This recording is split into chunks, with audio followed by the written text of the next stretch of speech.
Hi. Here to help you. Oh, I hope you get paid for this. Are you getting paid? Yes. I can use your services. Yeah, I'll. Otherwise, most of you are exploited here, right? No, so when you're ready, Yeah. if you need any help, I'll be right there. Thank you.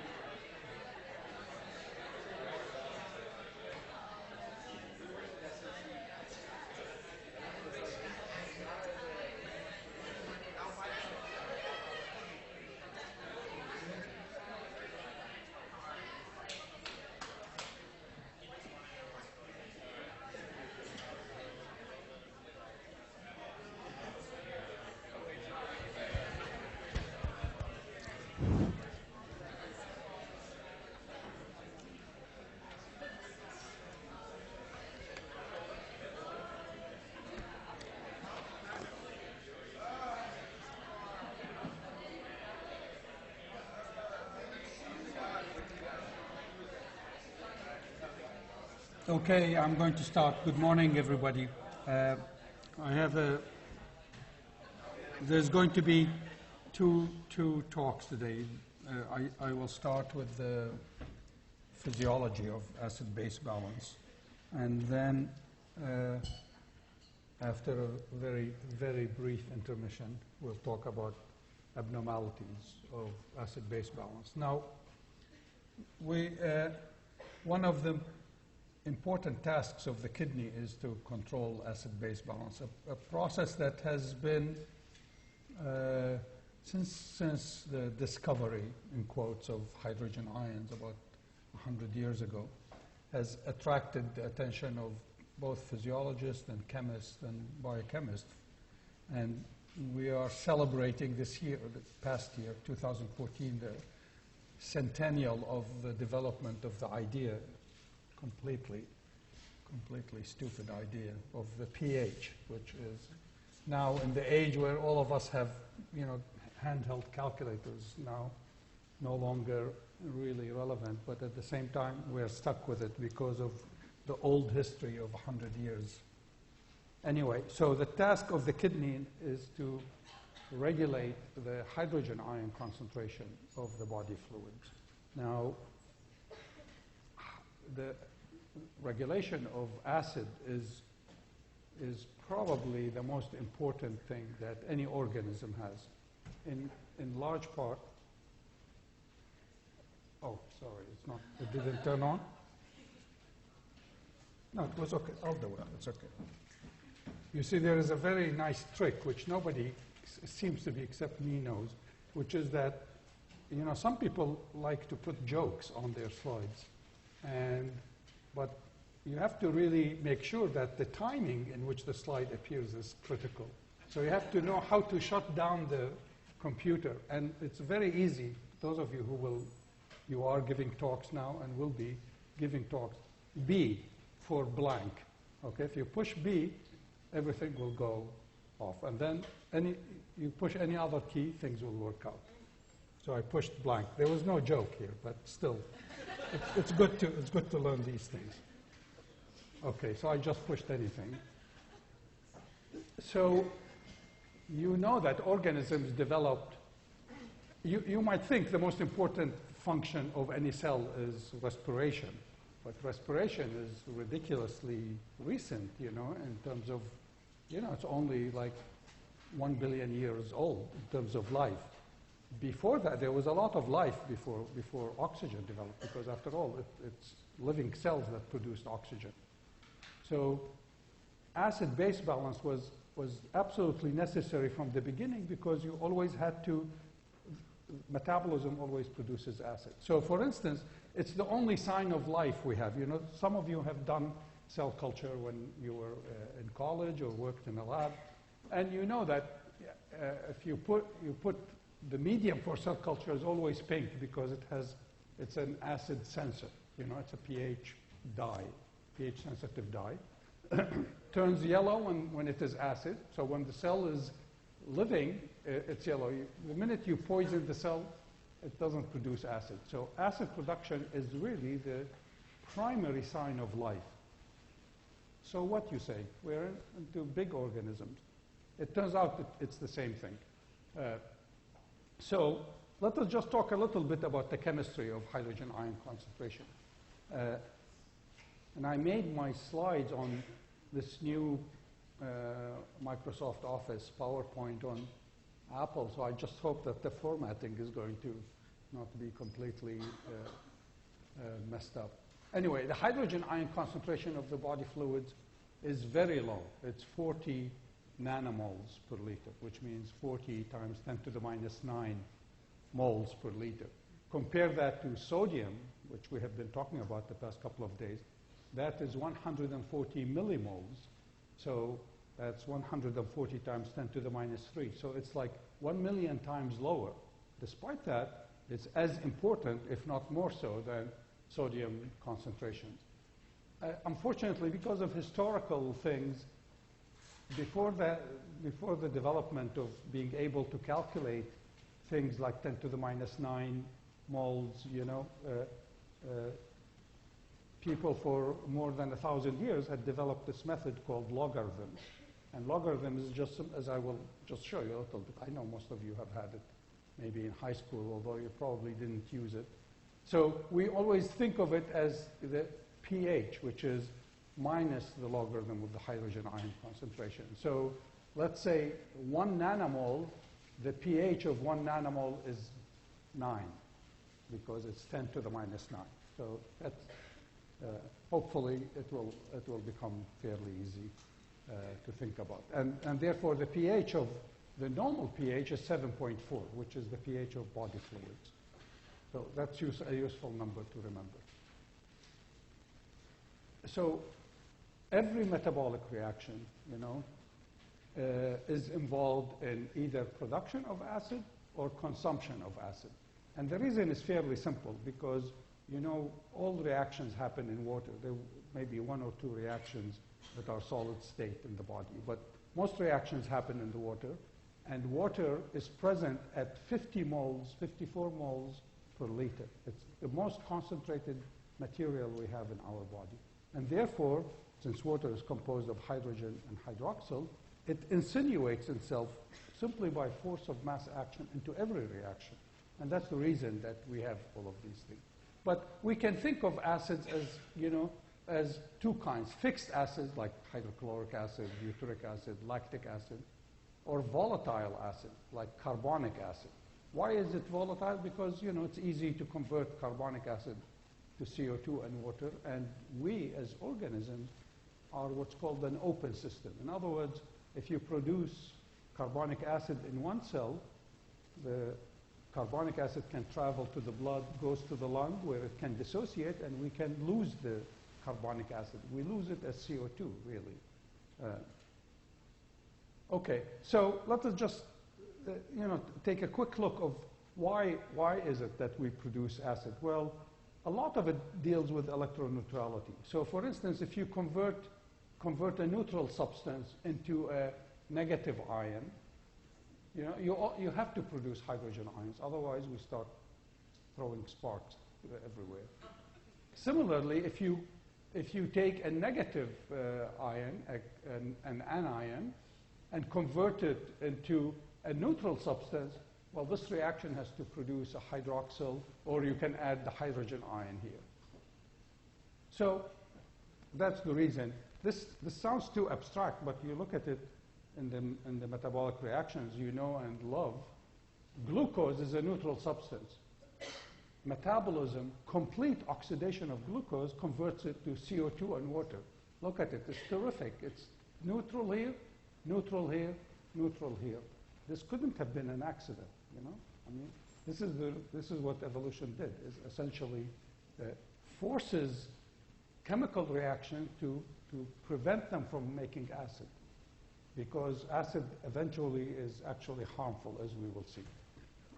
However, if glucose is only partially oxidized to, let's say, pyruvate, then that's pyruvic acid. And if it is pyruvic or lactic acid, which are pretty much the same. But if you take lactate itself, let's say you infuse lactate, which we do all the time, sodium lactate into people. You infuse that, and it gets completely oxidized. It gets completely oxidized to CO2, but it's an anion, so therefore it produces hydroxyl. But remember, CO2 plus OH, if you look at it, is bicarbonate. So when you infuse lactate, the liver quickly, or the kidney, actually, the two organs that can metabolize lactate, quickly convert them to bicarbonate. Okay, production of acid is essentially a function of the diet. You know, of course, there is a basal acid production that's fairly low because most of the material we oxidize is completely oxidized from neutral substances to neutral substances.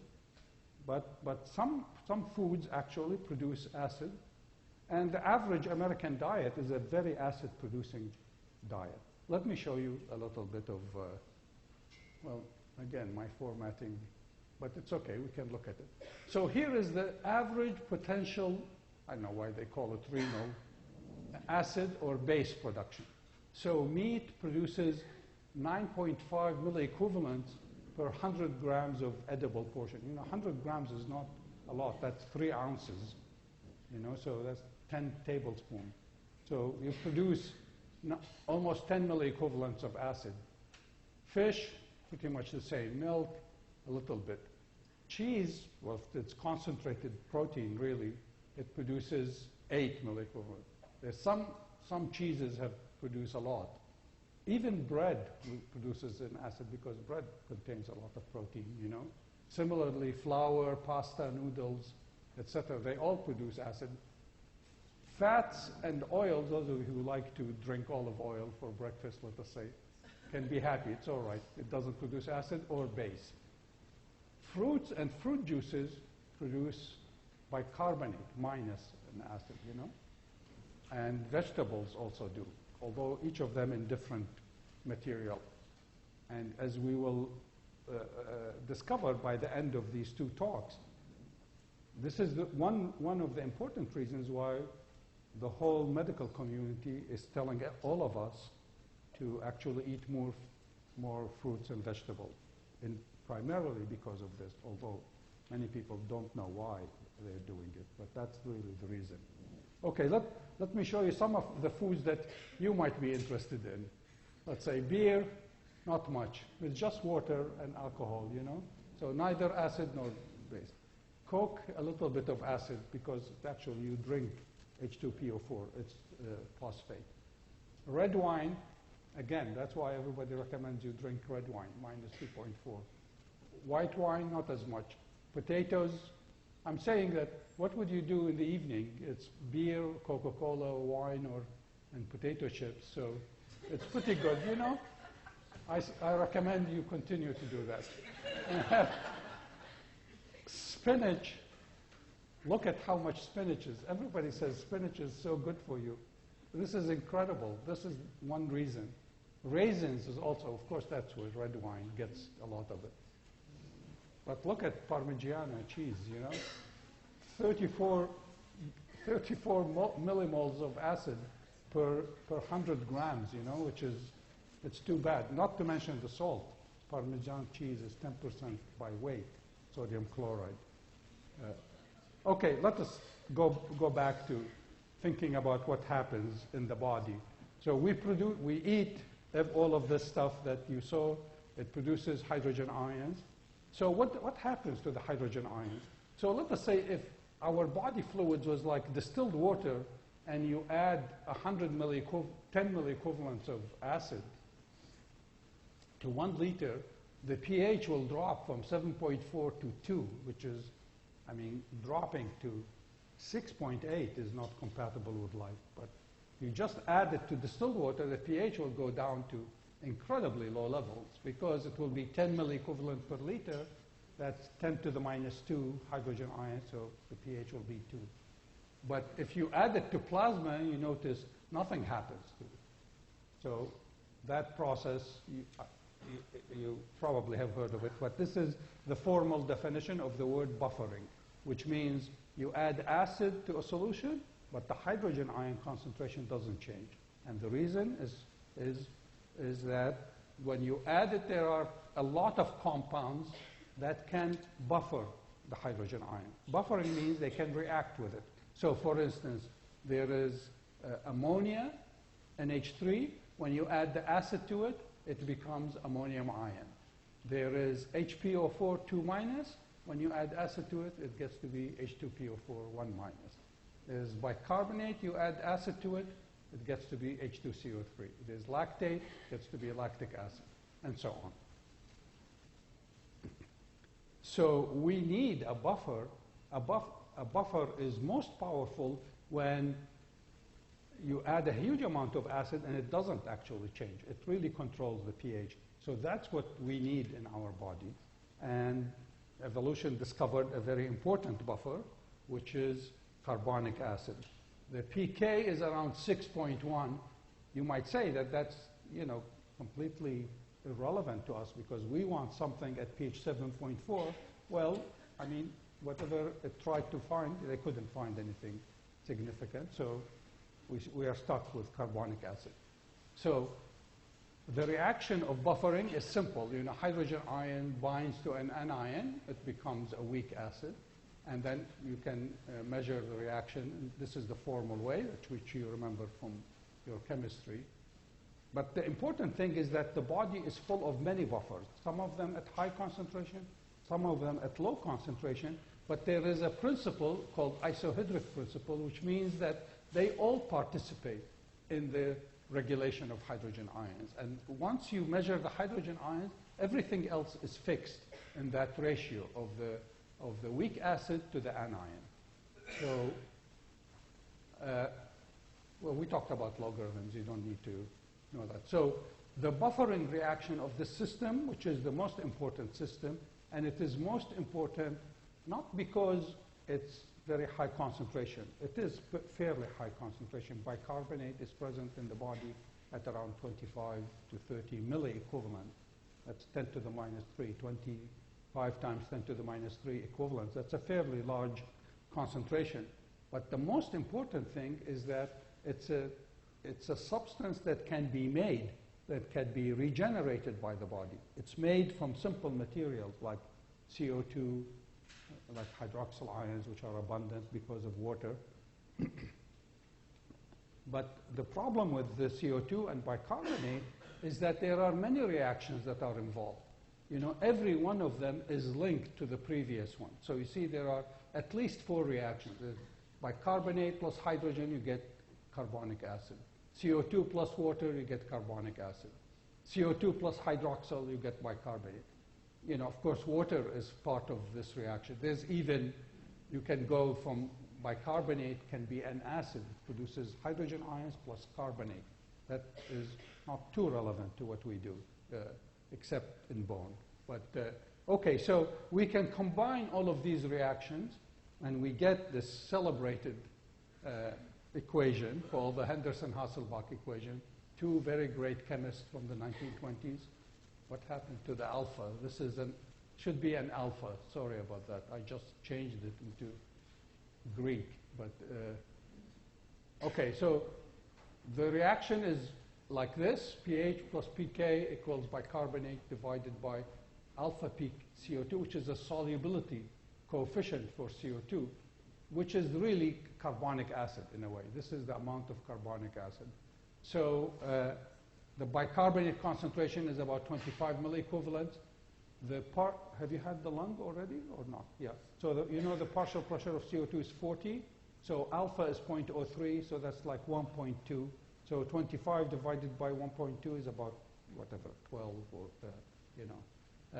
and then you take the logarithm of that and you end up 6.1 plus the ratio of this, you get 7.4. Okay, so how does it work? You produce acid every day. This is in the blood and, of course, in the cells as well. You produce acid. The acid, let's say, comes from metabolism, which is in the mitochondria and the cytoplasm, secreted by the cell into the blood. There is bicarbonate in the blood, 25 milliequivalents. This reaction is driven this way. What did I do? This reaction is driven to the right, H2CO3. H2CO3 is easily fizzes off, literally. You've seen it all. You add lemon juice to your Coke, it starts fizzing off. There's a little bicarbonate in Coke. So CO2 produces CO2 plus water, and so that every day you produce the acid and we lose it here in the lung. So the task of the kidney in acid-base balance is to replace this bicarbonate that has been fizzed off fundamentally and escape from the lung. So every day we add a significant amount of acid, 1 milliequivalents per kilo per day. So I don't know what's the average weight of Americans these days, but let us say anywhere between 50 and 100 kilos. So we produce 50 to 100 milliequivalents of acid. Of course, depending on the diet, remember, if you are a complete vegetarian, wonderful, you won't need much bicarbonate replacement. So every day we have to replace the bicarbonate that has been lost through CO2 by the production of daily acid. Now, we all know, all of us, especially nephrologists, believe that the kidney is a very important organ because it is the one that replaces bicarbonate, the bicarbonate that fizzes off. But we never knew how important that is, okay? Until very recently, when people who have, let's say, nothing better to do, they have a computer, there's massive databases of everybody, 100,000 people, let us say, and they measure something. In the database, there's something measurement, which is that you're able to have good activity, okay? This good activity is functional limitation. It's usually mostly for older people, So what is functional? They make functional limitation as, you can walk with difficulty. You can barely make a quarter of a mile, or you get really dyspneic if you walk up 10 steps. We're not talking about, significant things. But here is functional limitation-free survival, okay? In other words, if you have some functional limitation, how bad is your outcome for death? We're not talking about anything, minor here. And look, if your bicarbonate is less than 23 milliequivalent, look at how quickly one dies. If your bicarbonate is above 26, this is sort of what one hopes for, so to speak. So this is completely independent of kidney disease. We're not talking about kidney disease. This is just the general population. Therefore, maintenance of acid-base balance is really critical for things that you wouldn't think have anything to do with acid-base balance, just simply general health. This is one reason, as I said, why we want all of us to start eating more vegetables and fruits so that our bicarbonate will be higher up in this level. Okay, so how does the kidney actually do it? How does the kidney regulate our body pH? Well, it does it by making bicarbonate. It makes bicarbonate in the cells and then dumps the bicarbonate back into the blood. And every day, it senses in some way that we have eaten, steak for breakfast, lunch, and dinner, like football players do, and whose survival, by the way, is much lower than the general population, but that's not, well known. Their survival is much lower of football players who get,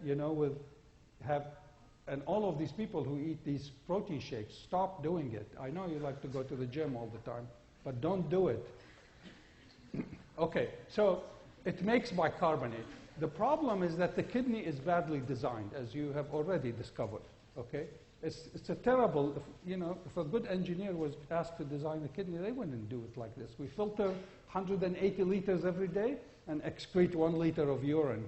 It's pretty ridiculous, You spend 10% of the ATP of the body is spent on reabsorption of things that didn't need to be reabsorbed.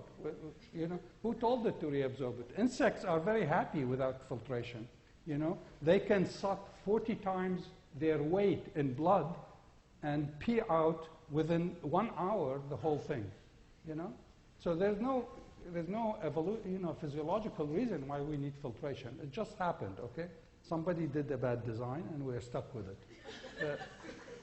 So what has that got to do with acid-base balance? Well, it has a very important thing because we filter bicarbonate. Every day we filter 25 milliequivalents per liter times, let's say 200 liters to make the arithmetic easy. That's 5,000 milliequivalents per liter. 5,000 milliequivalents per day have to be reabsorbed. We only need to make 100 milliequivalents of bicarbonate to stay in reasonable shape. But that's not enough. We have to reabsorb 5,000, then we have to make like 50 to 100 milliequivalents extra. And, you know, the genius of the designer was say, we will do it by the same process, okay? And this process is secretion of hydrogen ions into the urine, okay? So the kidney has what goes by the name of hydrogen ion pump. That's a very nice system, you know. You can consider it like an engine that splits water. The hydrogen ion is dumped into the urine, and so the cell is full of hydroxyl, and the cells are full of mitochondria. They produce CO2 as part of oxidative metabolism. So hydroxyl plus CO2 gives bicarbonate, and then bicarbonate goes into the blood. And the critical issue here is that the hydrogen ions are secreted on the luminal surface, but not on the other side, and the bicarbonate is dumped into the blood on the blood side. And that's called polarity. I think you had that last year, or at least the beginning of the year, when you studied like the basic cell biology. That some cells are polarized. One membrane is different from the other membrane. Okay, when hydrogen then goes into the urine, if the bicarbonate is filtered, it converts it quickly. Hydrogen plus bicarbonate becomes CO2 and water, and CO2 is permeable. There are channels that actually conduct CO2 here and bring us here so that it combines with the CO2. So the bicarbonate that is filtered is often not the same, if you can label the carbon, it's not the same carbon often, but in the final analysis it will end up being the same.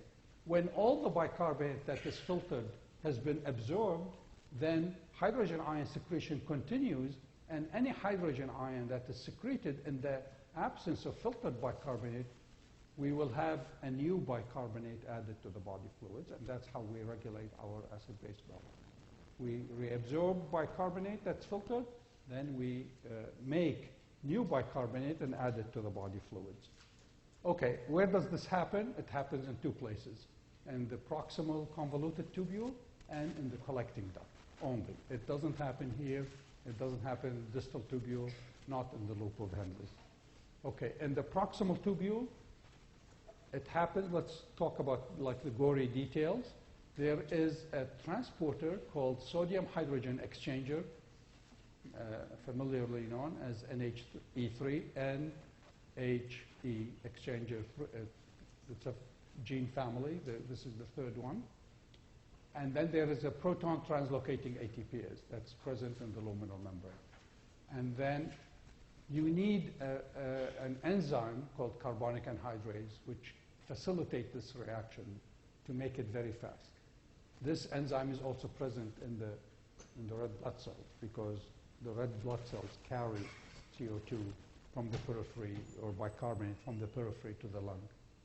Now, on the basal surface, on the blood side, there is sodium and bicarbonate that gets absorbed into the blood. And so you have sodium going in this way, and hydrogen goes this way, and bicarbonate goes into the blood. Okay, you can see all of these things. It's so amazing, this distribution of these materials. Look at the sodium hydrogen exchanger, only present in the luminal membrane, not on the basal surface, not on the lateral surface, only here. Whereas the sodium bicarbonate co-transporter, look at the luminal surface, completely empty, and that's present on the basal and lateral surface. Okay, the capacity of the kidney to reabsorb bicarbonate is somewhat limited. In other words, if we keep increasing the bicarbonate, if we, let us say, start with a person, I think this was done on people, yeah, was done on himself, Robert Pitts, very famous physiologist. This must be him. This is before HIPAA and IRBs and so on. You didn't need to get these kinds of things before.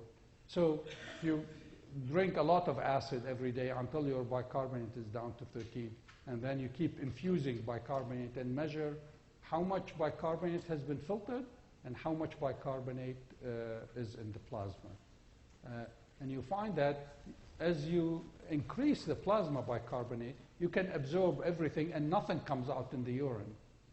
But then at plasma bicarbonates of 27, 28, whatever you filter comes out in the urine.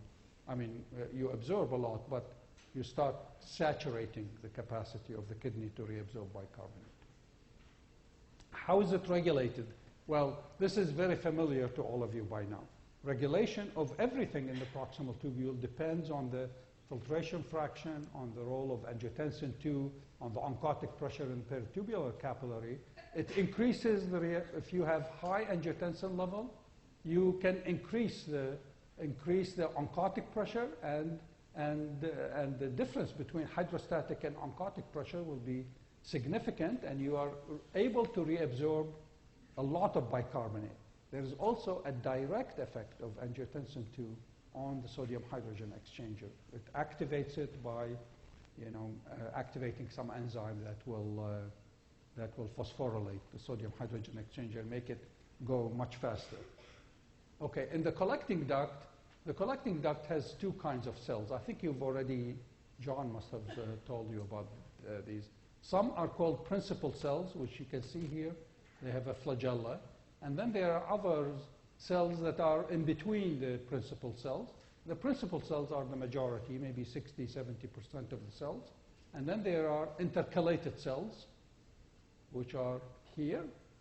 And the intercalated cells are the ones that are responsible for acid-base transport. So here is principal cells. There's a sodium channel in the principal cells in green, the hydrogen ion pump in red, and you can see how beautiful they are displayed here. These cells are super specialized for sodium and water reabsorption here. Remember, water reabsorption, aquaporin 2, sodium reabsorption, and these cells are responsible for hydrogen ion secretion, the intercalated cell. So it's a similar story than before, the hydrogen ion ATPase only. There's no sodium hydrogen exchanger in the collecting duct, and it secretes hydrogen ions and leaving hydroxyl behind. There's a lot of CO2, there's carbonic anhydrase. You have bicarbonate, but instead of sodium bicarbonate co-transport, there is a chloride bicarbonate exchanger here. Okay, so these intercalated cells, look at how beautifully displayed the thing here. So here is the ATPase in green, and the chloride bicarbonate exchanger, band 3 is it called, AE1, is present here. Okay, how is hydrogen ion transport regulated? There are many, many things that regulate it. Many of them you already have heard about, aldosterone, for instance. But probably the most important thing, and is one that is medically very relevant, is carbon dioxide. The level of PCO2 has a dramatic effect on hydrogen ion secretion. Okay, let me show you this experiment done on, this must be from the 50s, on medical students, But this is like a way of doing things, So what happened is that if you suddenly raise the PCO2 on an animal, from 40 to, let's say, 75, in a, what's called a square wave effect. You know, in other words, one day you have 40, the next hour you have at 70. What happens actually to the hydrogen ion concentration or the bicarbonate level? Well, immediately, of course, when you have a lot of CO2, CO2 plus water gives carbonic acid. Carbonic acid dissociates into hydrogen plus bicarbonate. So there's a little bit of bicarbonate formed immediately. When the bicarbonate is formed, of course, the pH goes down. Let me write to you the Henderson-Hasselbalch equation so that we are always familiar with what's going on here. So here is the pH, is the pK, that's 6.1, plus the logarithm of bicarbonate divided by PCO2.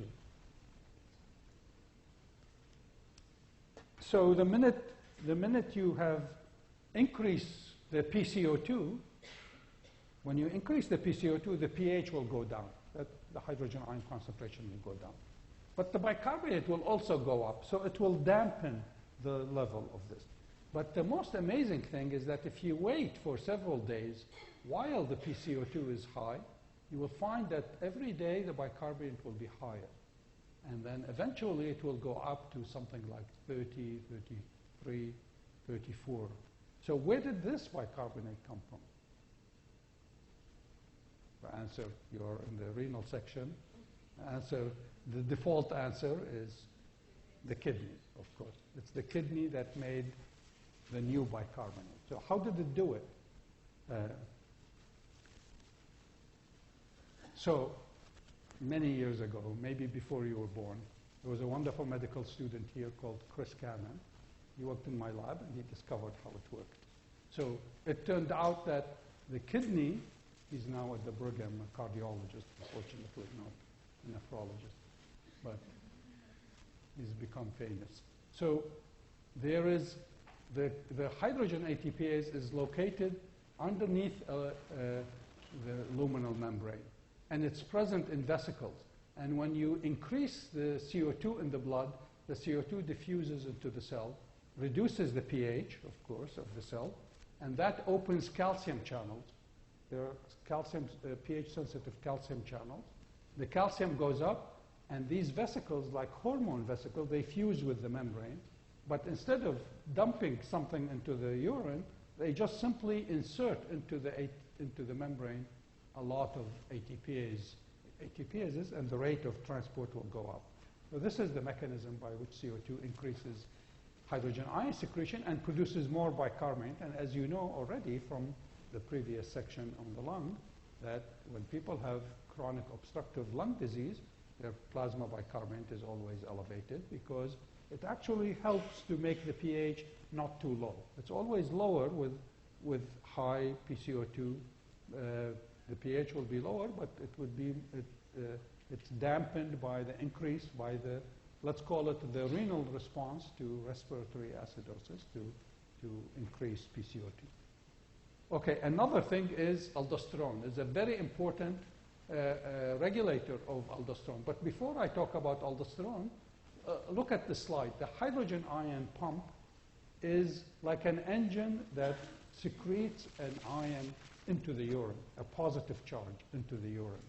And therefore, if there is a positive charge in the urine itself, it will actually make the function of the hydrogen ion pump more difficult, because it's sort of like a car going against gravity, going uphill. It's always difficult. You have to shift the gear to have it move up.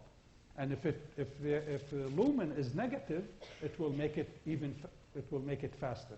So the hydrogen ion pump is like an electrical engine, but it only works by pumping positive ions, cations, into the urine.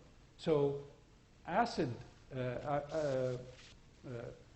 positive charges can reduce the rate of hydrogen ion secretion. Eventually, it can shut it off completely. Now, aldosterone stimulates the rate of hydrogen ion secretion by increasing the synthesis of the pumps, maybe even making this vesicle movement better, faster can happen. But let's forget about the membrane potential for a minute and just talk about the pH difference, because pH and hydrogen ion gradients and membrane potential are pretty similar. They're like electrochemical gradients.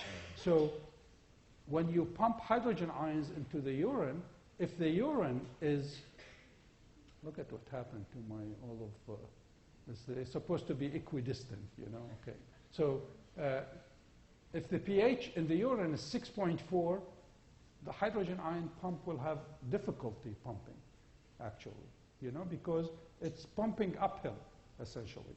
If the pH is 5.4, it will be even more difficult.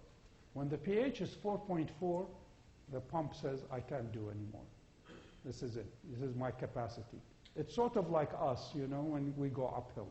You know, you can go uphill a little bit, but it's hard to go up at 45-degree angle. I know these mountaineers who went up in Yosemite, but, you know, they weren't walking uphill. They were just climbing. That's a different story. And I'm sure it was difficult. So that's one reason why our urine pH can never be below 4.4. This is the because that's the maximum the hydrogen ion pump can do. But that's not fundamentally a biological maximum, because the stomach is actually a completely different ATPase, and the stomach pH can go down to 1, essentially. So that doesn't mean it's more powerful. It's a different construction, that's all. Just sort of having like a Porsche versus a Volkswagen. Okay, let us think about the membrane potential again, because remember the collecting duct has two cell types. It has one cell that reabsorbs sodium and another cell that secretes hydrogen. So the cell that reabsorbs sodium will make the lumen negative compared to the outside. And that will actually promote hydrogen ion secretion, because the pump is like an engine, as I said, that transports cations. And therefore, it's sort of like going downhill, and therefore it makes it much easier. So these are two very important regulators of hydrogen ion secretion. Okay. Now I want to introduce you to the idea of net acid secretion, which is a very important concept. You know, the amount of acid that we secrete every day is limited, as hydrogen ions, is limited by the pH. So 4.4, let's forget about 4.4. Let's say it's 5. If we can only excrete, let's say, 1 or 2 liters of pH 5. Now, pH 5 is nothing. It's 10 to the minus 5 moles. That is 0.01 millimole. We need to excrete 100 millimoles every day. We only produce 1 liter. So how are we going to do this? That's a pretty puzzling thing. Here's the kidney, beautifully constructed, proton pumps, all of these bicarbonate transporters. How does it do it? You see, it's 10 microequivalents pH 5. So it must be in a different way. And the way it does that is by actually excreting buffers. The cell makes a buffer that is basic, and then when it goes to the urine, it traps a hydrogen ion in it, and it hides it, so to speak, so that it doesn't matter. For instance, the most important buffer is ammonia. So the kidney makes ammonia gas, and then that goes into the urine, combines with hydrogen ion to make ammonium ion. And we excrete our acid production every day as ammonium ion, essentially. So how is ammonia produced? Well, it's a process which I am sure many of you have heard of, called gluconeogenesis.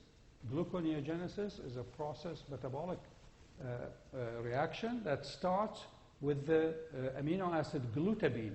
Glutamine has 2 amino groups. The first reaction removes 1 amino group, producing glutamate, another amino acid.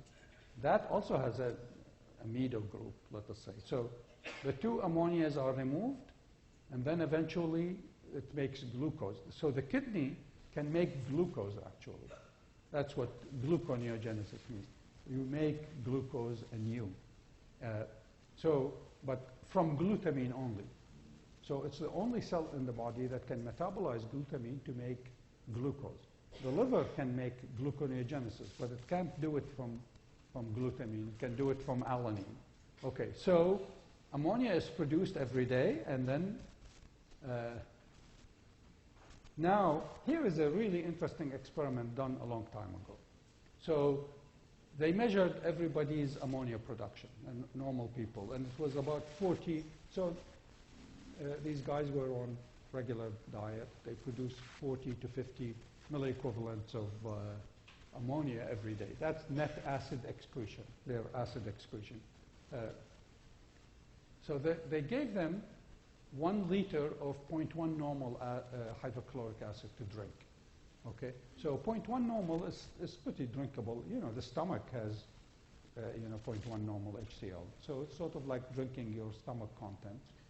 It puts your teeth on edge a little bit, but otherwise it's sort of like drinking very strong lemon juice. So they gave them 1 liter every day to drink. And they found that ammonia production increased by 100 milliequivalents. That's pretty cute, you know. The kidney is able to sense that we drank something in the stomach, and it responded by making more net acid, ammonia. They gave them 2 liters of 0.1 normal HCl to drink. And the kidney did okay, said, I can manage that. So it made another 100 milliequivalent. Meanwhile, the blood pH is pretty close to normal, a little lower than normal, but nothing significant. Then they gave them 3 liters, at which point the kidney said, I can't do anymore, sorry. So in other words, the kidney can go from 40 to 250 approximately. So it can increase the amount of ammonia produced every day by 4 to 5-fold. That's really interesting. So in other words, if you let's say you lose a kidney, 1 kidney, you lose 1/2 of the functioning nephrons, will you become acidotic? The answer is no, because you can produce a lot of ammonia. You can double easily. Supposing you lose the other 1/2 of the remaining kidney, you still have 1/4 of the number of nephrons. They can still increase the ammonia production by 4-fold. So that is why acidosis in many renal diseases, inability to excrete acid and therefore lower bicarbonate in the blood is actually a fairly late event. However, there are some diseases, which we'll talk about in a little while, where it happens earlier. Okay, so I think maybe you should take a break for a few minutes, and then we can start like at 10 something or other, 10:02. B, remember, here. Push B, and then you'll get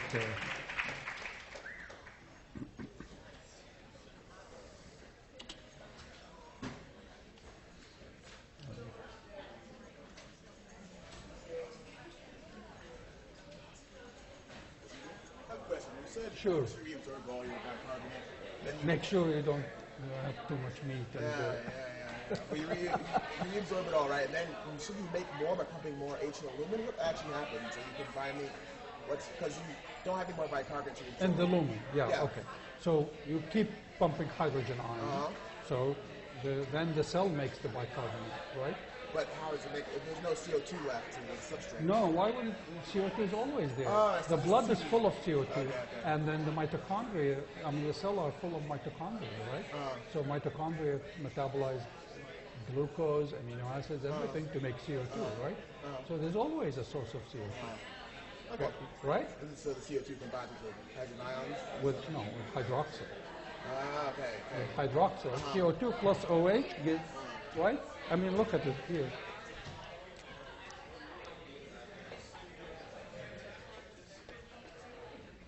Okay, the hydrogen ion pump, takes water, I got it.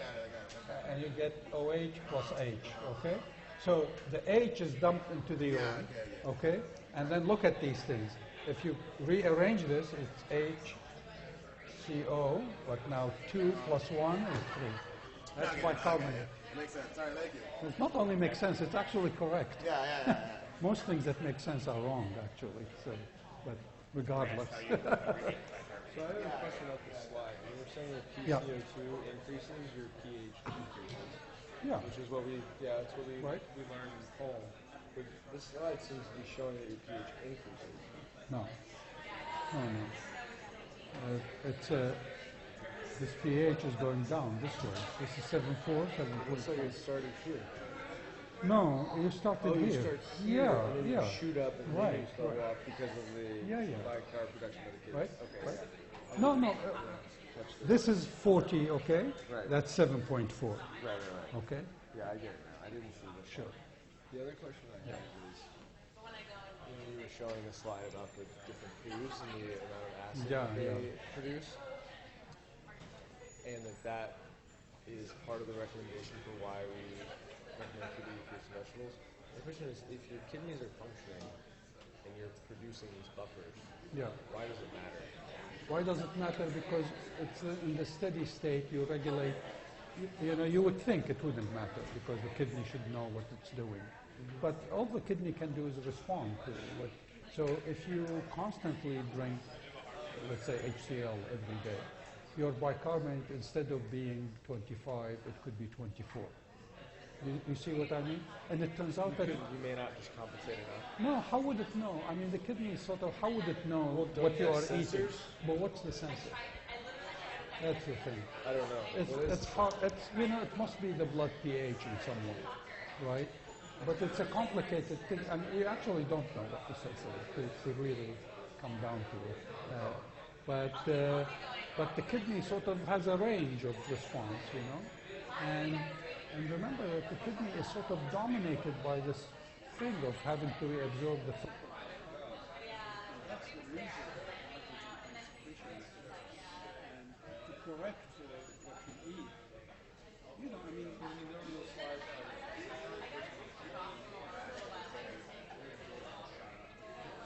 but remember, even for everything, let us say the sodium concentration. What's your normal sodium concentration? Let us say it's 1 but if you are, you know, each of us drinks different amounts of water, right? I mean, you see, there are a bunch of people who carry and there are others who don't. And then, so, what do you think their sodium is? Probably 151, the people who drink a lot of water. Whereas you, if you don't drink or lose a lot of water, you may be whatever it is, 151.7. That's a real difference, actually. And according to this epidemiological stuff, it actually makes a difference. You know, that if you have 24, that's that you die earlier for about 23, which is an amazing kind of thing. And you can only do that by, you know, measuring people tens of thousands of people. You know, this very violent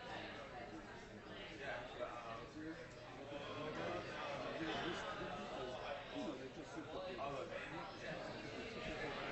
download the database and use it because everybody finds the thing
the urine. Yeah. Okay. So, and think of the hydrogen ion pump as an engine that sputs water. Okay? So you have water inside the cell. You remove the hydrogen, you are left with OH. Okay? So now OH can go out this way, or it can go out this way. But it doesn't. The reason is because its lifetime, OH is a very toxic. And it immediately combines with CO2 to make bicarbonate. Okay, so where is the CO2 coming from? The mitochondria. From the mitochondria. I guess my So now the bicarbonate goes out into the blood. So how do you replenish it back into the lumen process? Because originally, You don't prefer it. don't? It stays in the urine.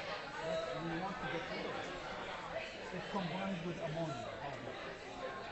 And then you get ammonia. And ammonia Because this comes has out reached the into state the where your active level is at equilibrium, so you're excreting. Right? No, what I think about is that you're continuing hydrogen and into the urine. And the urine goes out, and you get rid of it. And that's what we want to do. Because every day we produce hydrogen, and we want to get rid of it. So that's one way. So I guess my question is because originally, maybe like on the side you mentioned that bicarb is also on the urine side and it reacts with this. Right. But that's finished. Let's say that's the That's first finished. equipment. Okay? Let's say everything is done in the first equipment. By the time the urine comes to the collection site, there is no bicarbonate. Oh, okay. Okay? Now what happens? What happens? We just select the cells. Don't know there is no bicarbonate. It keeps secreting hydrogen. Okay, so that was in the proximal tubular system.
Okay, can we get started again, please? Because I have a lot of stuff to cover.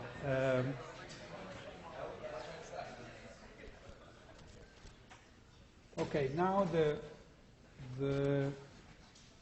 what we should talk about is kind of look at what we have learned from the physiology of acid-base balance and the role of the kidney in it, and just think about what can go wrong in it, and a lot obviously can go wrong. So here is how we start thinking about it. Everything begins from the Henderson-Hasselbalch equation, because that makes life very easy for us. So we need to measure everything. So it turns out all of these things are measurable. So there is a machine that can measure the pH, it can measure the PCO2, and it can measure the bicarbonate.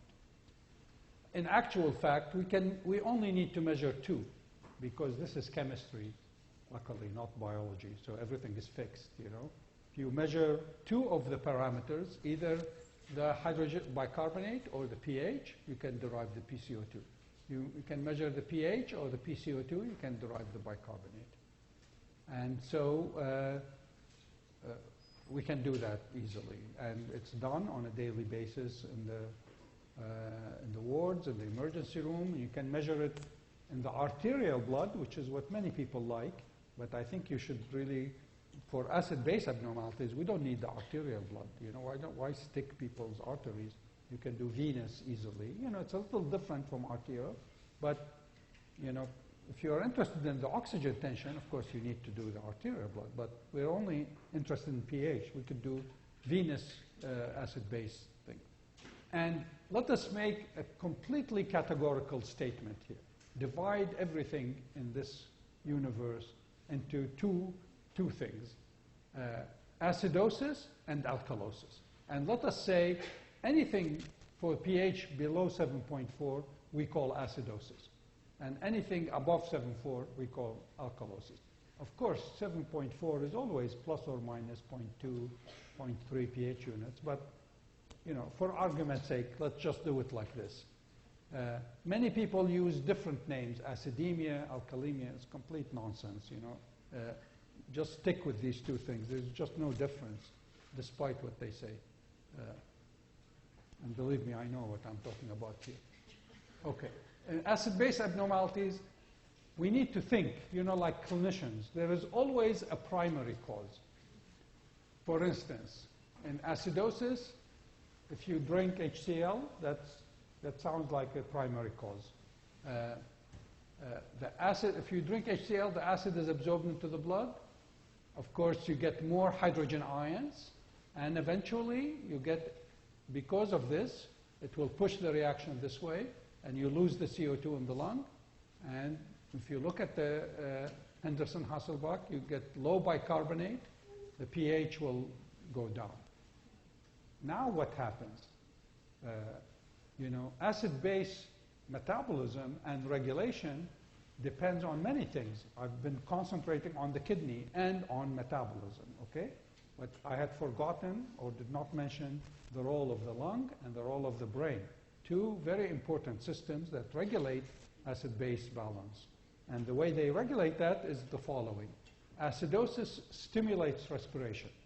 The minute the pH goes down, in one passage into the brain, there are centers in the medulla oblongata which sense low pH, chemoreceptors, and they immediately tell the lung to breathe faster. So when you have acidosis, you stimulate respiration. When you stimulate respiration, the PCO2 goes down, as you know. And that sort of is, you can call it compensation. You have acid ingestion, we call that metabolic acidosis, and then respiratory compensation with a decrease in the PCO2. So here is a sort of nice table which makes it. So acidosis or acidemia, whatever. Metabolic acidosis, the primary event is low bicarbonate because you drank acid or generated acid, and then the compensation is low PCO2. Respiratory acidosis, which you already had, let's say emphysema, chronic obstructive lung disease, the primary problem is a high PCO2. That, we just talked about, stimulates the kidney to produce more bicarbonate, and that's the compensation. So renal compensation for respiratory acidosis. Here, respiratory compensation for metabolic acidosis. Alkalosis, similarly, we can think about. Metabolic alkalosis, let's say we drink baking soda, sodium bicarbonate, and massive amounts increase our plasma bicarbonate. So that's the primary thing. That, of course, increases the pH, reduces the hydrogen ion concentration of the body fluids, you realize from here.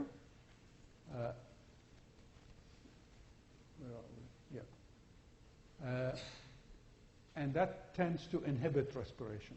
But of course, respiration is a complicated process in the brain, and it's not just CO2 and pH that affects it, but oxygen, which is the primary regulator of our respiration. So you can't inhibit respiration continuously because you get hypoxia, and hypoxia will override anything that the pH does. Respiratory alkalosis is when you have hyperventilation. So people get very anxious, they hyperventilate. But there are many, many reasons, not just anxiety. There are lots of this, heart failure. When you have pulmonary edema, people start breathing because they have hypoxia. So they hyperventilate. And so the PCO2 will go down. That will tell the kidney to reduce hydrogen ion secretion by the reverse of the process that we talked about with vesicles, fusing with the membrane. Now the vesicles go back into the cell. And so you can excrete some of the filtered bicarbonate. and reduce plasma bicarbonate. So knowing this table and kind of elaborating it is essentially all there is in acid-base abnormalities. But there are 40 more minutes, so I can't just leave now. So I'll just have to talk some more. Okay, this is a sort of way of, there's bound to be an app, or you can download it into your iPhone. So you don't have to really remember how all of this happens, because it's hard to figure out, because it deals with whole body buffering. What is acute metabolic alkalosis? What's chronic metabolic acidosis? What is chronic respiratory acidosis? And so on. So you can have this nomogram that will help you sort of, and I have an app which can do the calculation, but what I want is to try and find an app that has this. If anybody finds it, send it to me. Okay, let us talk about metabolic acidosis, because that is a very common, and it's a very, probably the most important acid-base abnormality, and because I showed you that low bicarbonate is actually not good for you, it's something we all need to know about. So low bicarbonate, metabolic acidosis has low pH, low bicarbonate, that's the primary event, and low PCO2 is the compensation. So it's often due to increased metabolic acid production. For instance, lactic acidosis or ketoacidosis. Have you had diabetes already or not yet? Okay. Ketoacidosis, we'll talk about it in a minute, is when there's no insulin and the body sort of changes its metabolism from glucose oxidation to fatty acid oxidation. So that's one cause, one big class of causes, increased metabolic acid production. Or one can lose bicarbonate, which is the same as drinking acid, losing bicarbonate, essentially. So, for instance, you can lose bicarbonate by diarrhea, because the colon secretes bicarbonate. And if you have diarrhea, the stool bicarbonate is like 50 to 80 milliequivalents per liter. So you end up losing a lot of bicarbonate. Or you can lose bicarbonate from the kidney when the process of hydrogen ion secretion is defective. There are mutations in the proton ATPase which causes them to not function anymore. So you can't reabsorb all of the filtered bicarbonate, and so you have continuous metabolic acidosis. Renal failure, we talked about it already. When the capacity of the kidney to produce ammonia is really defective, then you will get metabolic acidosis. Of course, very rarely acid ingestion.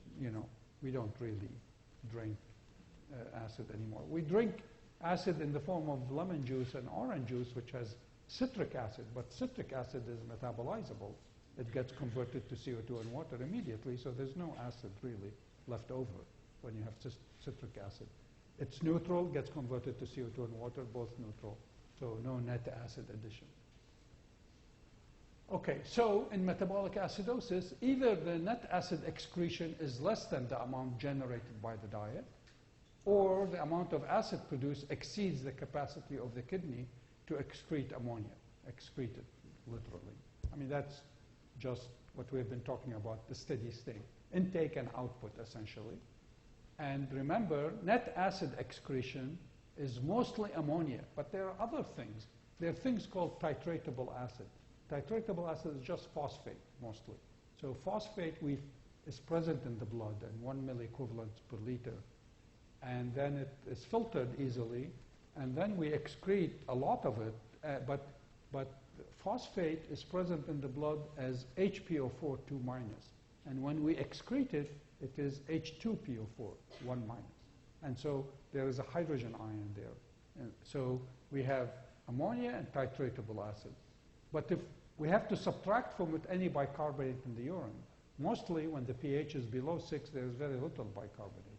Most of our urine pH of healthy people is around 5.5 or something. There's no bicarbonate to speak of. If you look at it here, when this is 5.5, the PCO2 of urine is actually higher than the blood PCO2. So the bicarbonate is going to be like 0.5 milliequivalents per liter. There's nothing there significant. But in some disease states, there's a significant amount of bicarbonate, and one needs to be aware of that. Okay, we talked about ammonia production here, and let us talk about it a little bit. So I alluded to it a little before. So if the remaining nephrons are normal, they should be able to increase their ammonia production. So now we can think about two classes of kidney diseases.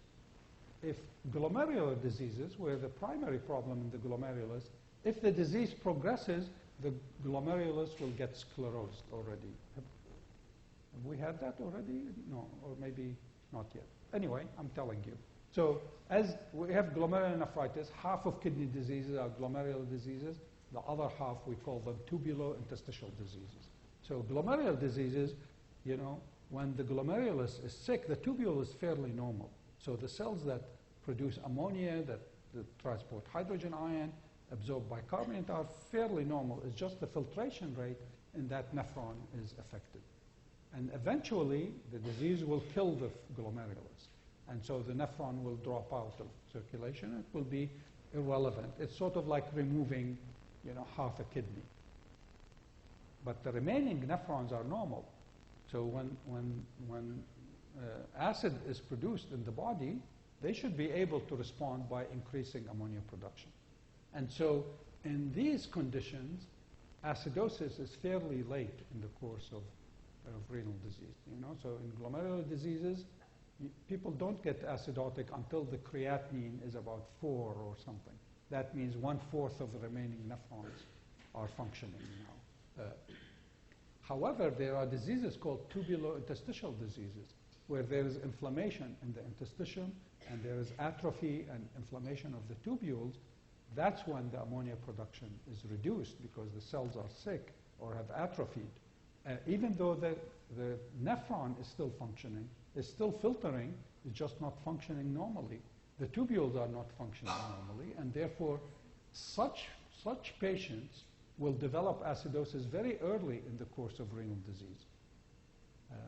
So when you see a patient who has an acidosis, let's say the bicarbonate is 20 and the PCO2 is, let's say, 30, and the pH will be around 7.3 or so.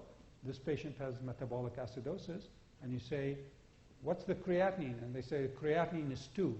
So that immediately tells you that this patient doesn't have glomerular disease. He probably has tubulointerstitial disease. So it's like a cute way of making a diagnosis without doing anything except knowing stuff, you know. Presume that's what education is all about, right? We think deeper, you know. Okay. However, there are many causes of metabolic acidosis, and we like to introduce this idea, which is called the anion gap. So there are two classes of metabolic acidosis, generally. One of them is metabolic acidosis produced by abnormal metabolism. For instance, supposing somebody has very low blood pressure with decreased oxygen delivery to the tissues, at that point, you stop oxidative phosphorylation and you only have anaerobic glycolysis, which converts all the glucose to lactic acid. So lactic acid is being dumped into the circulation, and people get lactic acidosis, metabolic acidosis. Okay. Another kind of thing is another kind of acidosis is having diarrhea, where you have massive fluid loss, and the fluid contains a lot of bicarbonate, and the bicarbonate will go down. So how do we tell these two apart? It turns out there is a nice trick, which is called the anion gap. So if you look, you know, we have been going through these numbers together, but now you may think we're obsessed by arithmetic, which we are, of course, but it's actually useful, these things. So, you know, the normal sodium is 140. The normal chloride, let's say, is 100, and normal bicarbonate is 25. So if you add the anions, it's 125. Sodium is 140. So there's a difference of about 15 milliequivalents. Is there a real difference? I don't think Con Edison would have been in business if there was a real difference. We would get plugged everything into us because there can't be that much difference in charge, you know. There is a hidden anion, and the hidden anion happens to be albumin, which is a polyvalent anion. You know, we have, albumin has about 17 milliequivalents per mole, and we have about half a millimole of albumin. So there's about 8 or 9 negative charges that we don't measure or don't consider them.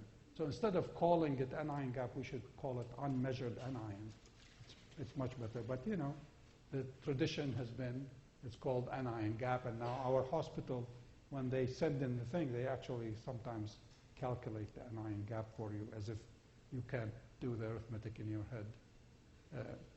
All right, so high anion gap metabolic acidosis means there is another anion other than albumin that is present. So for instance, if you have lactic acidosis, you will see that the bicarbonate will be low and the sodium will be normal, let us say, and the chloride will be much lower. So there is an unmeasured anion, which we know in many instances to be lactic acid. But if somebody has diarrhea, they simply lost bicarbonate in the urine, in the stools, and you don't lose bicarbonate alone, you lose sodium bicarbonate. So essentially, everything is gone down, but the anion gap should be normal because you're not adding an acid that has an unmeasured anion. We're just losing sodium bicarbonate. Okay, so let us look at the causes of high anion gap metabolic acidosis. The most common cause is lactic acidosis. So I would say maybe 80% of the patients we get consulted on have lactic acidosis. I mean, for acidosis, that is. Diabetic ketoacidosis, where the unmeasured anion is beta-hydroxybutyrate, which is a product of fat beta oxidation that is suppressed by insulin. Every year we get, you know, 1 or 2 of these kinds of we get called on, maybe 1 or 2 of these. But it's very important to keep in mind because, especially if you work in the emergency room, you know, you look, there is high anion gap metabolic acidosis.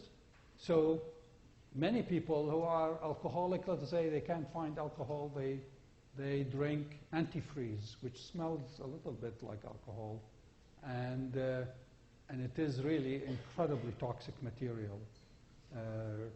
And we just got one, I think, when I was on the consult service 2 months ago. We had one patient who had ethylene glycol. And ethylene glycol gets converted to oxalic acid, which is a horrible acid. It's very toxic. It precipitates in the cells and can cause permanent renal damage, actually. Similarly, methanol, that also can cause, you know, again, can be mistaken for alcohol either as a toxin or as people drinking it. And it gets converted to formic acid. So formate is a very toxic anion. Nobody uses paraldehyde anymore. Maybe in pediatrics it's still used, but we never knew what was the anion. And some people take a very large amount of aspirin, you know, as a for suicidal attempts. And aspirin uncouples oxidative phosphorylation, so you get a lot of lactic acidosis. But you also get salicylic acid, so that's a real an anion gap. Okay, so you remember, I mean, I'm showing you this not to expect you to, but you've already had that. You know, this is the famous glucose oxidation pathway where you have glucose all the way going in until we get to pyruvate. That's sort of glycolysis. And then pyruvate enters the mitochondria from here. But pyruvic acid, as you see, it's an anion. Pyruvic acid can be readily converted to lactic acid, especially if this process is blocked. So if you don't have oxygen, you essentially get accumulation of pyruvic acid, which is in equilibrium with lactic acid because cells are full of lactic dehydrogenase. Okay, so lactic acid, ischemia and hypoxia, for instance, the major cause. This is most of the time is what we see. There is high NADH levels, and the reaction is driven to the formation of lactic acid. Ischemia, hypoxia due to pulmonary disease. Ischemia is the most common that we see in the hospital, but that's sort of our, we are a tertiary or quaternary care center. We get people who are horribly sick with very low blood pressure. You can get it even from severe anemia. Hypoxia actually is not absolutely necessary. You can get it with normal oxygen tension, such as in marathon runners who run. There is something called oxygen debt, if you remember, which is that you just run and the mitochondria can't keep up with ATP production eventually. And so you start getting ATP from aerobic glycolysis. Malignancy, this is one of the most exciting developments in cancer in a long time, really. This was discovered in 1920 by this very great giant in biochemistry who discovered oxidative phosphorylation, Otto Warburg. He discovered that cells taken from cancer patients produce a lot of lactic acid, even if the oxygen tension is very high. And nobody knows what's going on to this day. But there is now, I think it's like the hottest area in cancer biology, and is going to be cracked open very shortly because there's so much advances every day in this field. It just appears that many of the oncogenes actually are themselves components of the Krebs cycle of glycolysis too. So some people who have very large amount of cancer, the burden of cancer cells is very high, like lymphomas, come in with just lactic acidosis without anything, And then the only thing you can tell is you look for the cancer and then you find it. So thiamine deficiency, that's it's common when, not really in the States so much, but in third world countries where people have poor diet and severe malnutrition, you get that. Lactic acidosis is seen in severe liver disease because the liver is the organ that metabolizes lactate. Lactate is produced by muscle cells, but even for those of us who are not muscular, most of our cells, 60%, 70% of our cells are muscle cells, and they produce lactic acid all the time, And there are only two organs that can metabolize lactate, which is the kidney and the liver. But the liver is much bigger than the kidneys, 3-4 times the size. So in liver disease, everybody is more susceptible to lactic acidosis. So a little bit of hypoxia that won't do anything to anybody with normal livers or normal kidney function, the patients with liver disease get lactic acidosis. And there are drug-induced lactic acidosis. So metformin, which is one of the most common drugs used in diabetes, is now, millions, tens of millions of people take metformin. There are a few percent of the patients, very low percent, but clearly present, they develop lactic acidosis because metformin, the mechanism of action of metformin is, well, we don't have time to talk about, but it affects oxidative phosphorylation. And anyway, most people don't know how it works. So then there is a really interesting thing called D-lactic acidosis, which is that when people have a very short GI tract because of surgery, they get colonized by bacteria from the colon, and these bacteria produce a different kind of lactic acid, not L-lactic acid, which is our normal lactic acid, but D. They just have one species has an enzyme that can produce this stereoisomer, and D-lactic acidosis is actually hard to detect, You have to think of it, that's all. So diabetic ketoacidosis, let me remind you, well, maybe you don't know, the action of insulin, it increases glucose uptake into muscle through this mechanism, but it also increases lipogenesis. So in other words, it makes fat. Insulin makes fat. So you can get, so in the absence of insulin, you get lipid oxidation. And lipid oxidation produces keto acids, because that is the pathway. But there are other causes of ketosis. So people who drink a lot of alcohol, starvation, they usually don't produce acidosis, but if people drink a lot, they will produce acidosis. So there is, we talked about it. So low insulin level produces hyperglycemia, increased ketogenesis, increased fatty acid levels.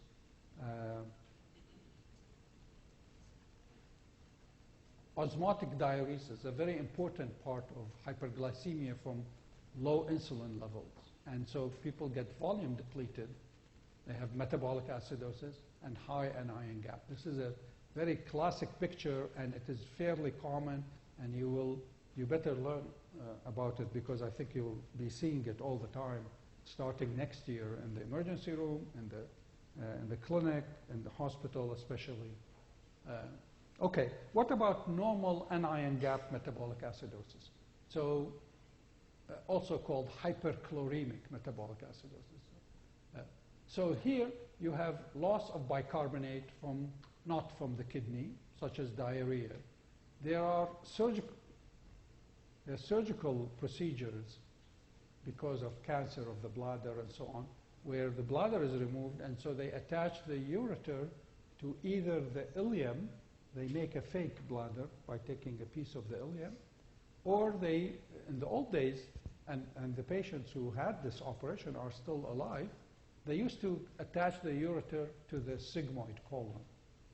So it sort of make like a cloaca, which many animals have, they don't have a separate bladder and colon. The problem is that the colon has bicarbonate secretion that is in exchange for chloride. And since the urine is full of chloride, you get chloride bicarbonate secretion and a loss of bicarbonate, significant loss of bicarbonate.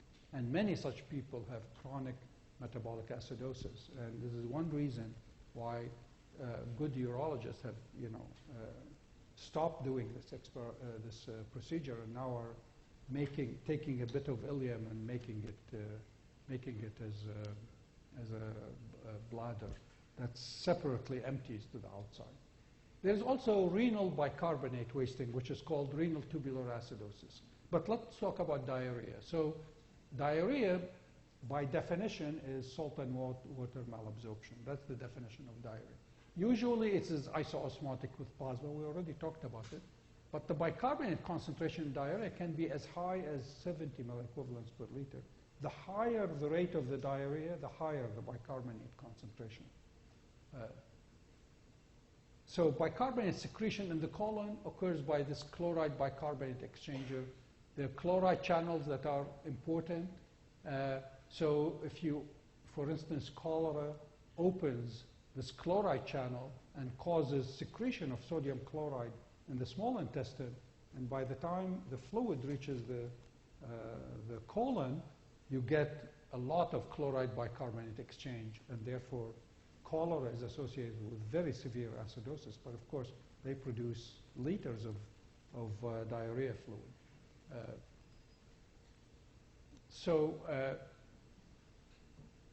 Okay, but it's the kidney.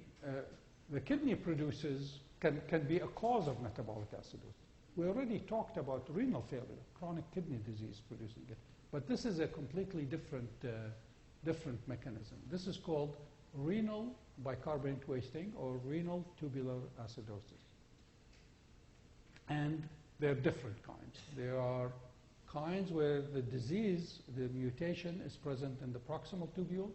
There are some where it's present in the distal tubule, so it's called proximal renal tubular acidosis, distal renal tubular acidosis. And there are some where the only defect is ammonia production. There is no ammonia production. So therefore, you cannot, the net acid excretion is low.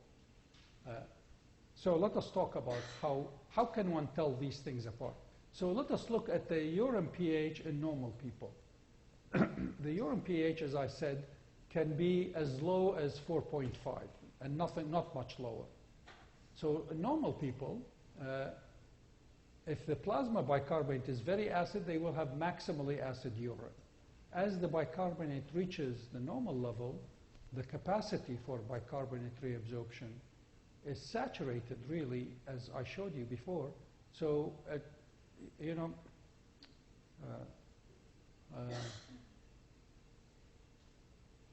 the urine pH will go up because one will start excreting more and more bicarbonate.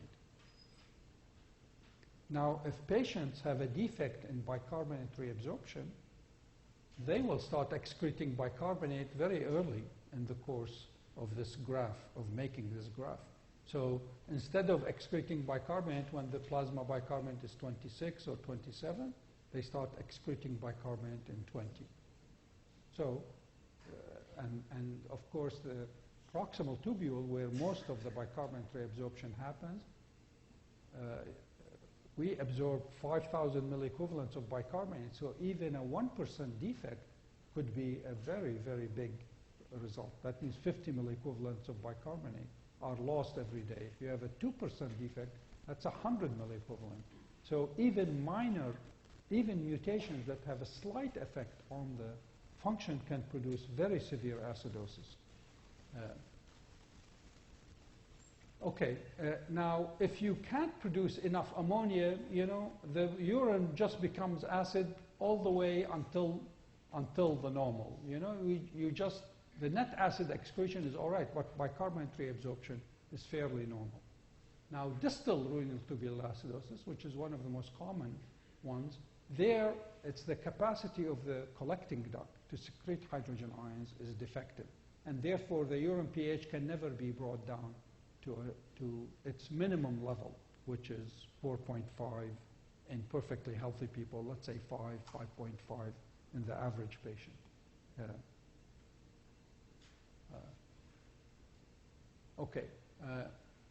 So what are the causes? There are a large number of mutations that have been identified, and I list them for you here. Carbonic anhydrase mutations, you have chloride channel mutations, cystinosis, a variety of diseases. But as secondary causes, rather than mutations, lead poisoning causes this. So lead poisoning remains reasonably frequent, you know, in the world because of there's still lead-based paint, and many children eat sort of, you know, bits of things off of the wall, and it's a big problem. Multiple myeloma, which produces, have you had hematology yet? Yeah? Okay, multiple myeloma, you know, is a tumor of a certain kind of cell in the bone marrow.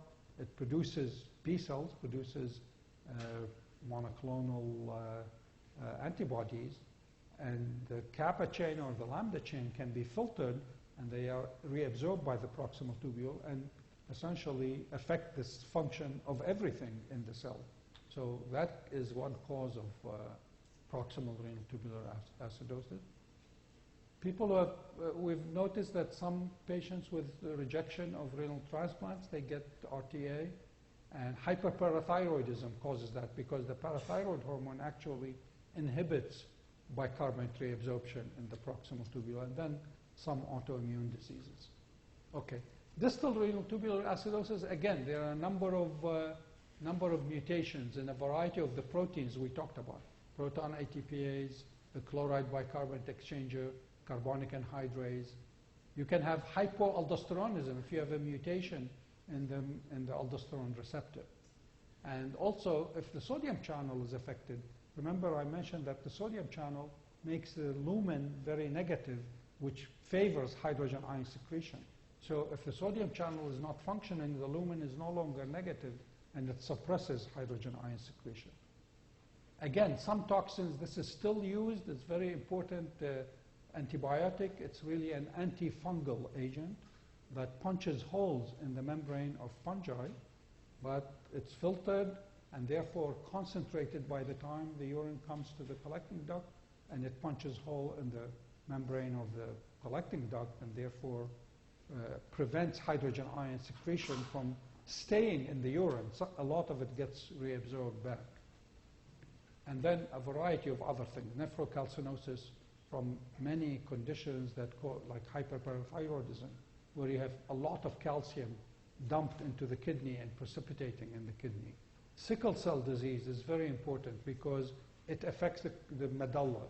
Sickling happens in the medulla, and it happens in the vasa recta of the medulla. And so the medulla gets atrophied, essentially, with it all of the collecting duct.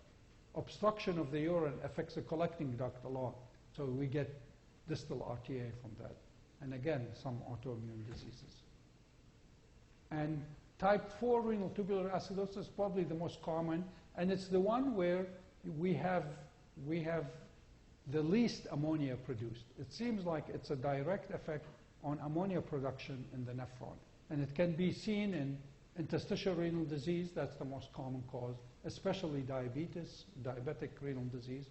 Hyperkalemia, high potassium, suppresses ammonia production. I'll talk about that on Monday, I think. And then hypoaldosteronism is a very important cause of that. So what about metabolic alkalosis? Metabolic alkalosis is where you have very high bicarbonate as the primary event and high pH. Let's look at how do we develop metabolic alkalosis. We have to first generate an excess bicarbonate. We can take a lot of bicarbonate, sodium bicarbonate, which is available as baking soda, you know, but it can't be a real cause of metabolic alkalosis. It's really acid loss. You know, we talked about metabolic acidosis as being due to bicarbonate loss. Here, we can talk about metabolic alkalosis as due to acid loss. So where could we lose acid? Well, acid is produced in the stomach every day. We have liters. We can produce as much as 10 liters of 0.1 normal HCl. So this acid that is present in the stomach that we produce goes into the intestine normally and then gets absorbed, so nothing is lost or gained by the body in terms of acid-base balance. But if we throw up, start throwing up continuously, and we lose the acid, that means the body is left with an excess bicarbonate. And that is the major cause of metabolic alkalosis. But if the bicarbonate goes up following vomiting, normally the kidney is not very good at absorbing bicarbonate. It can absorb 5,000, but if the plasma bicarbonate goes up to 28, it will start excreting it like I showed you from the graph. So there has to be a mechanism of retaining the excess bicarbonate that was produced by the stomach, essentially. And this process is really, I wanted to show you this thing again, right? So if the plasma bicarbonate goes up, let's say one throws up and the bicarbonate goes up from 24 to 30. You see that at 30, we start excreting a lot of bicarbonate. So in general, people don't become alkalotic if they just throw up once or twice, you know. But the reality is you end up, when you throw up, you end up getting volume depletion as well. And volume depletion in association with the excess bicarbonate facilitates the development of metabolic alkalosis. So we need two things. We need bicarbonate generation. Let's say here, metabolic alkalosis, we can have bicarbonate generation from metabolizable anions and acid loss. So generation of excess bicarbonate is often necessary to produce alkalosis, but it is insufficient since the kidney's ability to excrete bicarbonate is very large. That was this graph that I showed you. Okay, how about maintenance? So now that, let's say, you produce a lot of bicarbonate through vomiting, why isn't the kidney excreting it? Most often, it is because the kidney, in the same condition that causes the vomiting, is also associated with increased hydrogen ion secretion because of volume depletion, essentially.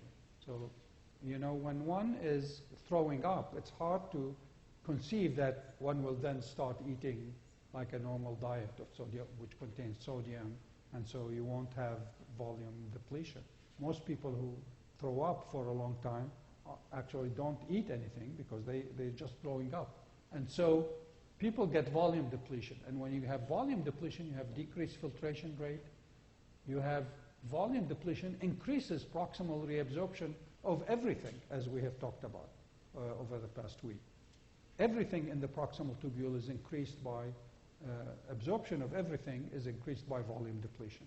And so because of high filtration fraction, because angiotensin stimulates sodium hydrogen exchanger that secretes more hydrogen, making more bicarbonate, and more, as importantly, aldosterone, and produced by volume depletion, increases collecting duct hydrogen ion secretion and bicarbonate regeneration. So metabolic acidosis always has hyperaldosteronism. Most of the time, it's secondary hyperaldosteronism. Secondary hyperaldosteronism means when the renin is elevated. That's the cause of the hyperaldosteronism. But there's also something called primary hyperaldosteronism, which I'm going to talk to you about when we discuss potassium, because we have a little more time then, which means you have a tumor in the adrenal that's producing excess aldosterone. But secondary hyperaldosteronism with high renin, high angiotensin, is associated with volume depletion, with diuretics, which cause volume depletion, with congestive failure, cirrhosis of the liver, everything we've been talking about. Patients like that are more susceptible to develop metabolic alkalosis if they start throwing up. Okay, I think we talked about. So let us talk about a bit of respiratory acid-base abnormalities. We already talked about that the primary event in respiratory acidosis is really a change in the PCO2. We talked about how high PCO2 stimulates hydrogen ion secretion and low PCO2 decreases hydrogen ion secretion. Like here, you know, if somebody hyperventilates and the PCO2 goes down, you notice that over a period of a couple of days, the plasma bicarbonate will go down because the pumps are now withdrawn into the cell, and whatever bicarbonate that is filtered is not completely reabsorbed. Some of it gets excreted. Okay, so let us talk about respiratory alkalosis, hyperventilation. You know, very common problem, and you will see why it is common. So what causes hyperventilation? Well, any cause of hypoxia. That's already one book. Lung diseases, that's a second book. Any pneumonia causes hyperventilation. Whenever people have pneumonia, you know, if they are hypoxic, they hyperventilate because of that. But inflammation in the lung always stimulates respiration. Congestive heart failure, if they have pulmonary edema, that causes hyperventilation. Liver diseases, you know, we don't know why, but everybody with every liver disease has hyperventilation. And normally, when we don't know why, we say it's central, you know. So it's a good way of blaming the brain for something. But cerebral diseases, any encephalitis, meningitis, causes hyperventilation. Aspirin, believe it or not, causes hyperventilation. If you measure your PCO2 and you take one tablet of aspirin, you will find your PCO2 half an hour later to be lower. It's pretty incredible. Hormones, so pregnancy is always associated with hyperventilation because progesterone is a direct stimulus of the respiratory center. So this essentially, if you go on the medicine wards, there's nobody who shouldn't be hyperventilation. And in fact, everybody does. It's so common that every resident we have just doesn't notice it. When the plasma bicarbonate is low and it's hyperventilation, they just don't think it's normal. I mean, they think it's just normal. So we need to point that out to you. Okay, respiratory acidosis, we already talked about how it happens. And here, it's less common, but it's fairly frequent. So lung diseases, emphysema, chronic bronchitis, obstructive lung diseases, tracheal obstruction, coma, strokes, central hypoventilation with obesity, very common problem. Generalized muscle weakness, you know, myasthenia gravis, ALS, and drugs. You know, every opiate is a direct respiratory suppressant. Okay, let us talk about metabolic acidosis that is present in renal failure. As I said, I have already told you that regardless of kidney disease, low bicarbonate is actually bad for you. But let us see what happens with kidney disease, just kidney disease itself. And you see the results are really shocking. And again, all of this is sort of relatively new. I mean, we always knew acid-base things are important, but we actually never knew how terrible it is, you know. So here, look at the, this is the cumulative probability of going on dialysis, essentially, of any patient who has kidney disease, okay? The highest, if you have low bicarbonate, oh no, this is the cumulative probability of not going on dialysis. So, if you have high bicarbonate, you don't go on dialysis as quickly as if you have low bicarbonate. Okay, here is serum bicarbonate and death in CKD, chronic kidney disease. I can barely see what is here. 29 to 32, this is the graph. Less than 32, sorry, 23. Less than 23, see how fast the death rate is, you know. And this has been corrected for everything, for creatinine, for GFR, for hyperparathyroidism, for everything. This is just a direct effect of the plasma bicarbonate. Okay, here is like a dramatic result, okay? Here they've taken a few patients who have CKD and just followed them for 2 years. They're identical in terms of GFR, kind of diseases they have, glomerulonephritis versus interstitial renal disease. If you give them just sodium bicarbonate, just a little bit of sodium bicarbonate, so that their plasma bicarbonate remains close to normal. Nobody was normalized. They just gave them the equivalent of 1 tablespoonful of baking soda every day. Look at the result of dialysis-free survival, okay? So it's a dramatic effect. You know, there's like 1/3 of the patients got on dialysis compared to the ones who didn't. And this is just a very little amount of sodium bicarbonate. Now, you don't want to be a cynic, but maybe because sodium bicarbonate is so cheap that, you know, you buy it in the supermarket, baking soda, enough for like $3, enough to last a year of treatment.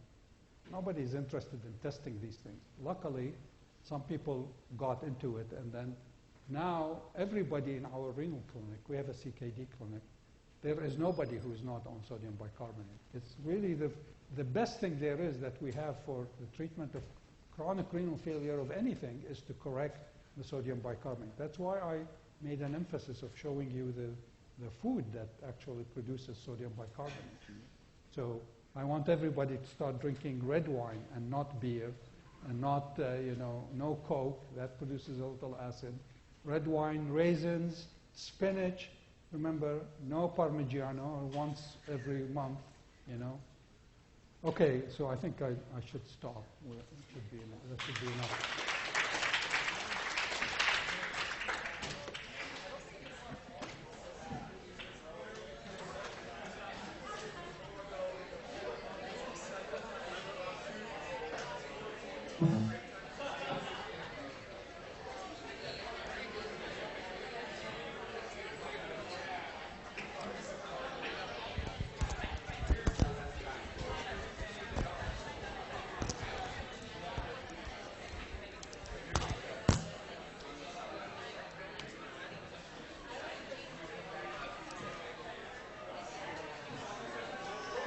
Great job. The technology Oh yeah. went well.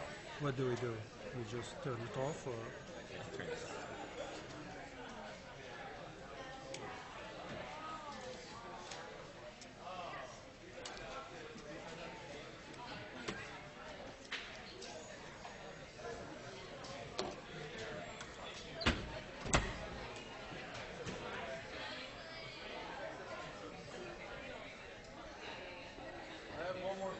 Okay. So you know when you run like or if you say it will automatically has to deal with burn, That's when lactic acid. if you drank a solution of like say water and soda like that, block the burn. I think it's you do it. You want to try. I might want to try it. I don't know. The reason is that lactate itself actually rather satisfies. What I'm saying is that it's clearly lactic acidosis. The issue is whether acidosis and lactate. There's no doubt that lactate, acidosis, that's something which we actively use. So that's clearly different. But I think there is a receptor for lactate, which people are kind of thinking about. I can't remember off the top of my head where this produced levels. But I think, I would suspect that it will work. Is there any downside to drinking a solution of water and baking soda? It's just very tasty. Yeah, I mean, but you don't have to have water. You just take How, if I were to do this as an experiment, like right before I went to play basketball, yeah, how long before I played basketball would I need to drink it for it to be absorbed? Half an hour? Something like that. you just try like get a teaspoonful is a teaspoon is like 3 grams. Okay. That's significant. Sodium bicarbonate. Sodium is 23. Bicarbonate is 24. C is 12. So that's 36. I'm calculating. So it's about 80. So 80 milligrams is 1 milliliter. So 1 gram is like 12. So that's about 40 milligrams. That's pretty significant. So 1 teaspoon of baking soda. Yeah, or 2. I'll let See you know how it tastes. I'll let you know how it works. Yeah.